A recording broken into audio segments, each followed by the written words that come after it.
Bennett Davison here. We're doing a EuroHooplife podcast. We're going to be talking about Ireland, and we're going to be having Darren Towns on the interview with us. Darren, how you doing today? I'm doing great. Weather's not too bad over here. The sun is still up, so I'm doing good. I'm doing all right. Oh, right now I'm in Stockholm, Sweden now at the moment. Sweden.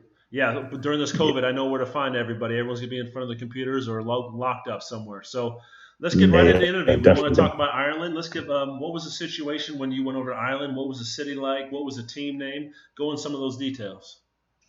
All right. Well, I got into Ireland off of because one of the guys I used to play against, like maybe 5-6 years ago, he was actually on vacation with his wife in Lisbon. And that's where I was living at not too long ago. And I ran into him just off of Facebook, which is crazy.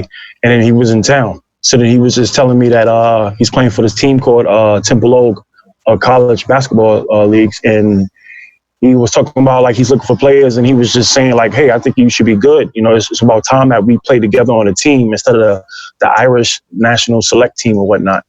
And he mentioned a coach that I know of and I played for as well. So it was just basically, it was just great timing, you know, it fell into your lap. Yeah, pretty much. And that was just one of those situations. That's why I think it's best to always be patient too. You never know what's going to happen during the summer. Exactly. So the city when you got into, what was the city's name again? Dublin. So what was that? I mean, obviously, what was that? Dublin's obviously is it the capital? The capital. Yeah. So you're in a big metropolis city. You have lots of things going on. Yeah. What was the league like? What was the team like? What would a player expect if he got off the airplane? The team came and got you, put you in a car, and like gave you a car and an apartment, or they have a driver? Like, what was the situation once you got there? Oh, so when I got there, this is why I really respect that league. And for the people that I really knew, the coach actually picked me up. Okay. So the coach was telling me like, hey, I got the ticket for you. I'm going to pick you up at the airport. I'm going to be there and whatnot. So I saw him, and it was right away. It was just good connection just to see him again. And I was explaining to him what was going on. So he picked me up and we drove into the city. And Dublin is really nice. You know, it's definitely diverse now compared to when I was in Ireland, like maybe 5-6 years ago. But now actually living in Dublin and being there, I've seen how diverse it is and whatnot. And people from India, Brazil, Italy, Spain, just all over. Yeah. It was really good. So that was amazing. Some of the players on the team, they even said they remember watching me play on TV like 5-6 years ago. So old. it was just I'm getting old, but I still killed them on the court. I still killed them in practice. But it was great. It was a great fit. Everyone on the team was playing hard. They wanted to win and whatnot. And just like any other team, there's always a process to get better as a team, because you always have individuals who's at a certain level, but to get everyone at that level, it takes time, So it was great. In that the league in Ireland, how many teams are there? Are a majority of the teams in Dublin? How's that? I mean, is it 14 and 5 of the teams are going to be in Dublin, kind of thing? How is it set up? Yeah, well, in our league, we had about 12 teams, right? So we had about 12 teams in our league, and it was us, Dublin Lions, DCU, UCD, and Colesta. So it was about like 5 or 6 teams in Dublin itself. So basically mostly every game we had was in the city. We didn't have to go out too much. Istanbul, Turkey, and the Turkish league is like that. I think there's 15 teams, and 7 of the teams are in Istanbul. So it's like just a couple bus rides. You don't have a lot of flying to do, like if you're in Argentina or something of that nature. Yes. Oh man. Yeah, it was definitely convenient. But when we did go outside of Dublin, it was a good 2.5-hour bus ride. Okay. 2.5-hour bus ride. And so when you got out there, did you have your own apartment? Did they put you in like a kind of a dormitory, kind of a campus kind of thing? Did you practice next to the gym? Like, how was the whole kind of structure of the team set up for you? It was comfortable, very comfortable. They put us in the house. So it was me and my other teammate, he was from Spain. So we had the house to ourselves, but the landlord, he lived there sometimes, but he worked a lot. So it was pretty much me and my teammate's house. We had the whole house to ourselves. Okay. As far as we didn't really need a car because we live like close to a tram, and it goes most of the times and whatnot into the city. We live like maybe 15 minutes outside the city from the tram. And the practice where we practiced at was like maybe a 5 minute walk. Okay. And then they gave us a gym membership to like work at the gym. And like any gym we can go to, we can just get in there and swipe our card and go work out. So if you Yeah, wanted so to it get was us some extra great. shots, if you wanted to get some weights up, if you wanted to, everything was the team instructed it for you to be able to be successful and have easy Yeah. access to any of that stuff. Yeah, Awesome. definitely. They set this up for us like automatically. They gave us like a card to get into the gym, so we can swipe and we can get into the gym, turn the lights on, get some Okay. shots up, and then we can go work out. So it was great. And so let's kind of like let's transition into like how the situation was. So if you did you practice in the same place all the time? Did you always play in the same home? Did you have your own home gym, or was it the team from the teams in Dublin? Did they all practice or play in the same gym? Because if you go to Puerto Rico, No, everyone kind of bounces around to yeah, different practice places, but then everybody yeah, plays in yeah. that one large arena. How's it struck? How's that set up? Well, we had our own gym. Okay. We had our own gym, and obviously we shared it with the women's team. So it was I would say like a good 2.5 months. We got familiar with the other imports from the women's team, so we were kind of like coalition with them and say, hey, when you guys shooting and whatnot, we'll go with you, Yeah. or we use the other half of the court. So it was just us, the men's team and the women's team using that gym pretty much. Outstanding.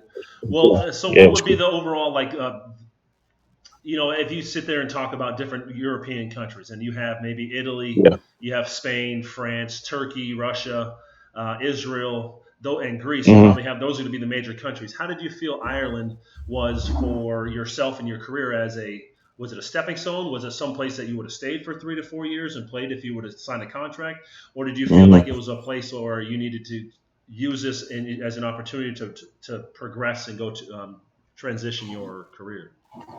To be honest, I chose it because I had other like Middle Eastern, not Middle Eastern Europe, like Far East, like Slovenia. I even had an offer from Sweden, um, Croatia, whatnot. But for some reason, I said, you know what? I think Ireland would be most comfortable off the court. Yeah. Because at that time I was already 5, 6 years. Yeah, I was already 5, 6 years in already. So now when I heard about Ireland, I'm just like, yo, no, let me go to Ireland. Like I've always heard about like how cool they are, and they always like to just chill and drink and English all of first that. language. Because yeah, that was number one too.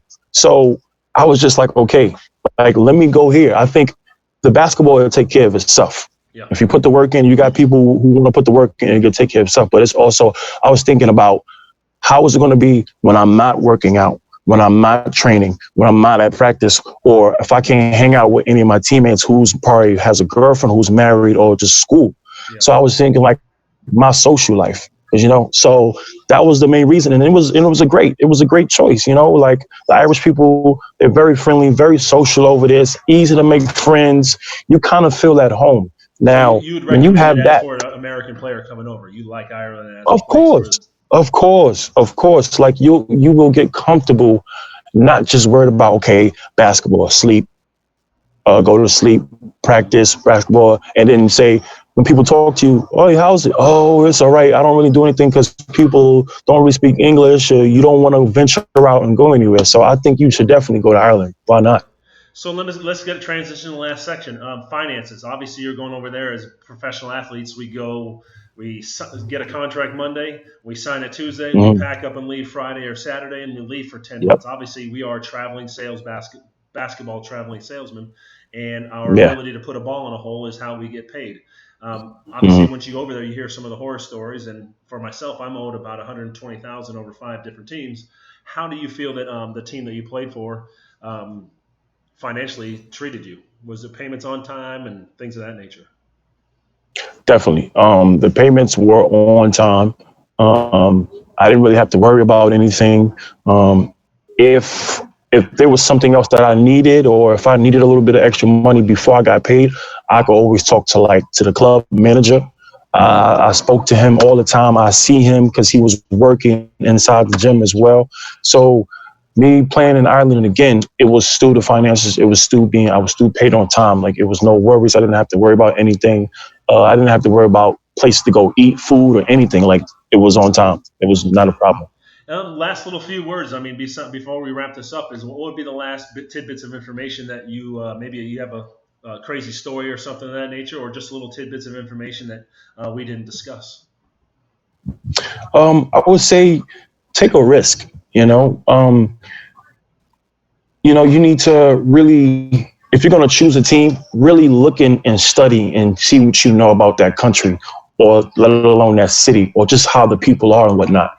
And don't be afraid, because you may not be able to speak Russian, or you may not be able to speak Chinese or Slovakian or whatever. Always take that risk, and bust your ass on the court. Go to practice, go hard. You're there for a reason. You should never doubt yourself too much. You're there for a reason. You are the professional. Just be professional. And I can say, like, one of the crazy stories is, like, I remember one time I was dating this girl in Ireland one time when I was playing before, and I told her, I said, listen, I'm only going to be here for a few months. Like, I don't want nothing to be too serious and whatnot. And I thought she understood that, but she didn't. And this is what I meant by being professional. Even though you're over this with another former teammate or someone else, one of your teammates or whatnot, you always have to be professional in the streets, because you're going to stand out no matter what.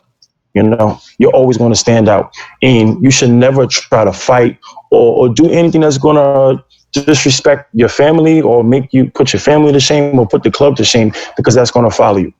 Other teams are going to be looking, they're going to ask about you, what happened, and they're going to see that and whatnot. So basically, I was talking to this one girl, and then we were, dating. We was having a good time. We was chilling, but then I noticed she started getting things too serious and whatnot. Mm-hmm. So then, I asked her, I said, I think we need to stop dating. Things are getting out of hand and whatnot. So she didn't take it too well. So then it was one time I had went out with my teammates and whatnot, and then I had saw her, and every time I was talking to either a guy or a girl, she would like come over and bum rush me. Oh, sorry. She would always like come over and bum rush me and try to disturb what I was doing and whatnot, especially if I was talking to girls and whatnot. So I'm like, okay, whatever. I don't get it. Anyway, so it's the end of the night. So now I'm talking to guys that I actually know who lived out there. And then she comes up and she's like around me and all of my friends. And I'm just like, why are you still here? And she's with and she's with a guy. She's with another guy to like hang out and go home. I'm like, okay, you have someone to go be with, like, just go that way. So the guy gets mad and he just starts cursing and he's trying to fight me. So now look, I'm at this point, I'm like, what, 20, 28, 29? And I'm just like, listen, man, I couldn't fight you right now. It would be okay for me to fight you, but I know I can't do this because this is going to mess up my career. This is going to mess up my money and everything. Figure in a public situation. Yeah. And, it was just crazy because, yes, he was drunk.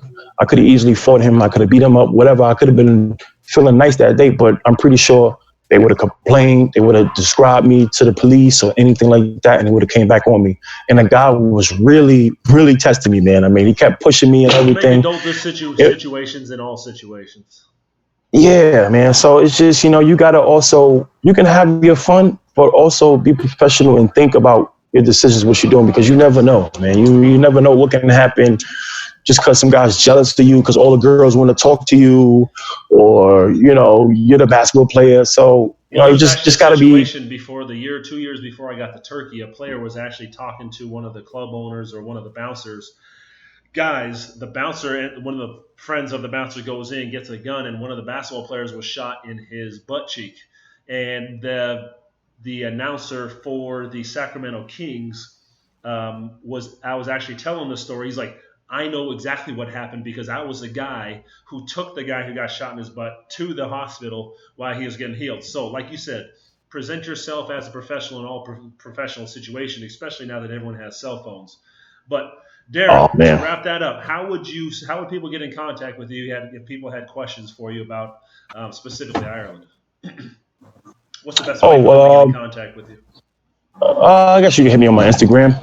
I check my emails like every 2 days or whatnot. Okay. But yeah, you can hit me on my Instagram at 67. So it's with the number 6, and there's IX_, and then the number 7, and then EVEN. All right. And Darren Towns is the name, Yep. first and last name. They can probably find you on. I found you on LinkedIn, and we're starting talking right now. Darren, thank you for your time and your sharing your experience overseas. No worries. Thanks, man. Appreciate it, man.